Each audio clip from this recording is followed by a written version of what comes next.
Uns 250 alumnos de 7 e 8 anos foron obxecto do programa de cribado visual que levou a cabo a Facultade de Óptica e Optometría da Universidade de Santiago en Boiro.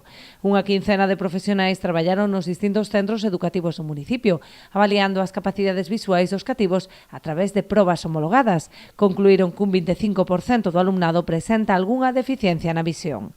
Esas problemáticas visuales que detectamos van máis alá de o que ter unha miopía, unha hipermetropía sin correxir ou un astigmatismo, xa que avaliamos cuestións tamén básicas de detección e aseguramento da saúde, pero tamén de binocularidade, de visión binocular, que é unha cuestión que pode pasar moi desapercibida, un problema binocular pode pasar en algúns casos moi desapercibida, e ter, de feito, unha repercusión importante no proceso de aprendizaxe. A importancia deste programa reside no diagnóstico temperá de calquera alteración na visión dos pequenos, que de non tratarse pode derivar en problemas de aprendizaxe. A nos axúdanos a descartar posibles outras diagnósticos. Por exemplo, un neno que podería ter algún problema disgráfico, o mellor simplemente un problema visual.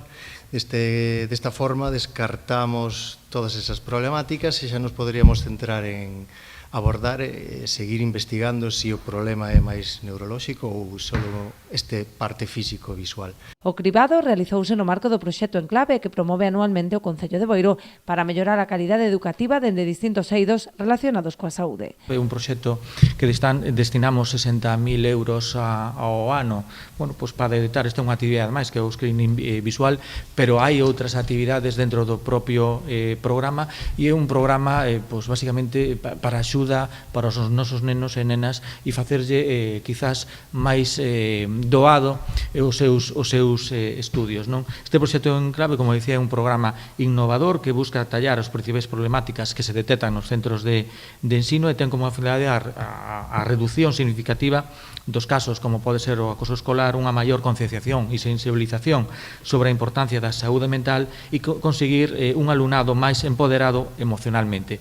As familias dos nenos que non pasaron o cribado recibiron un informe coas alteracións que presentan para a realización dun exame visual completo que se pode levar a cabo no Servizo de Optometría da USC.